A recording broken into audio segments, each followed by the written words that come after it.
Chapter 22. At the camp, they worked to unload the barrels from the cart, trying to avoid spilling any of the precious water. It was a simple routine, but Nikolai wanted to get on the road again.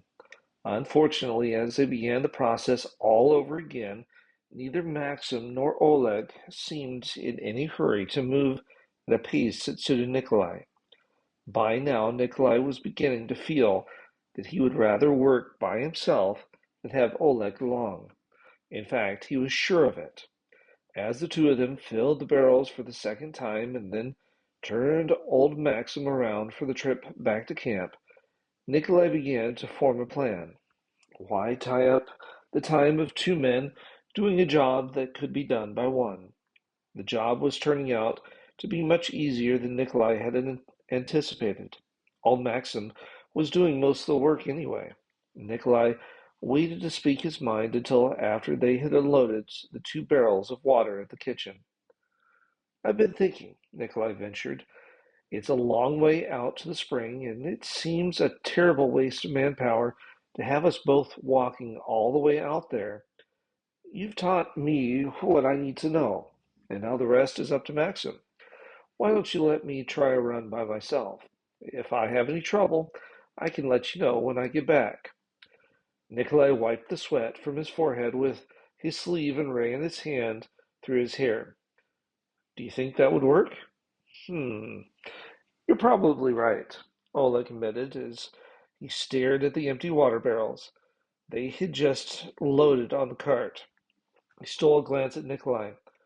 You'll probably have no trouble. And so Nikolai began his new job, solo, and he put his energy into it. As soon as he was out of earshot, he began to do his best to get Maxim to increase his speed.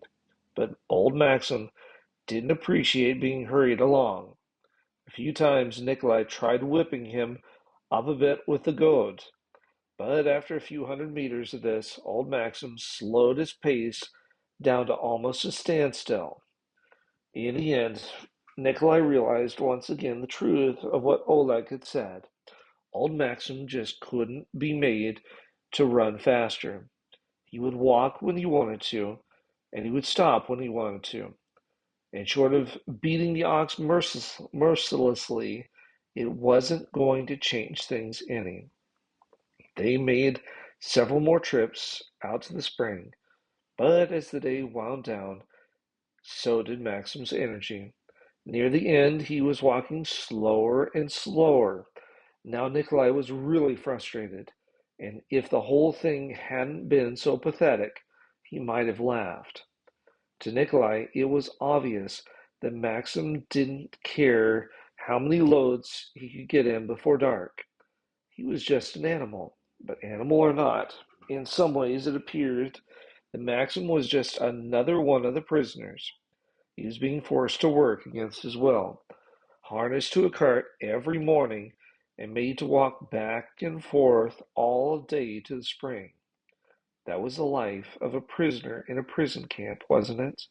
Work, work, work.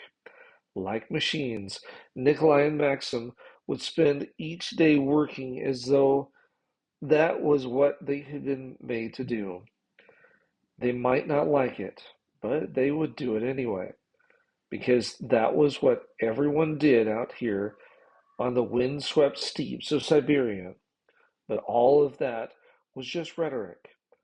At the end of each day, Nikolai needed to have more than his quota of 5 cartloads of water in camp. By the end of the week, he needed 10 extra barrels of water, or he was going to have to go through more pain and alienation in the box. This was his one chance. This was the opportunity Nikolai had been longing for during the 2 years he had been cooped up in the wooden crate. So whether Maxim felt like moving or not, they needed to get that extra water in by Friday evening. If they had to haul water half the night, they were going to do it. Nikolai was going to prove to the warden that working hard and having a Sabbath day's rest was possible. He wanted Yuri to know it, and Oleg, and any other person in camp who witnessed his persistent loyalty to the Sabbath and his God. But by the time the shadows were long in the Siberian landscape, Nikolai knew it wasn't enough. He was going to have to work after dark. The sun was low in the sky as the fifth cartload rumbled into camp, and he knew he needed at least one more load tonight if he was going to make a dent in the 10 extra barrels he needed by Friday night. Nikolai had unfinished unloading the barrels. He turned the cart around quickly and headed out of camp for one more trip to the spring. But Maxim had other ideas. He pulled the cart off the road and toward the stables just 40 or 50 meters away. Not to be outdone, Nikolai pulled hard to the left to steer Maxim back onto the road. It was a battle of man against beast, brain against brute.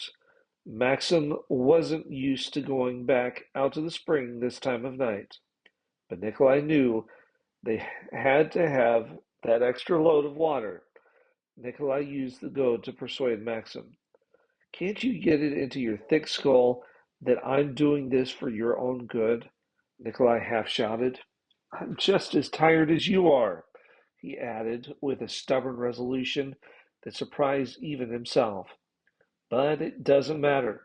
We're going to do this whether we like it or not. Nikolai felt bad yelling at Maxim like that. The old ox was tired. He had worked all day pulling that cart back and forth from the spring. They had already hauled 5 loads of water and walked what Nikolai figured was about 14 or 15 kilometers. And now they were going to walk maybe 3 more kilometers and put in another 2 to 3 hours of work. He wished he could somehow convey the idea to Maxim that a day of rest for the man on Sabbath would be a day of rest for the ox.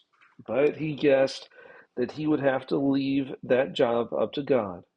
Only the creator of man and beast truly knew how to do that.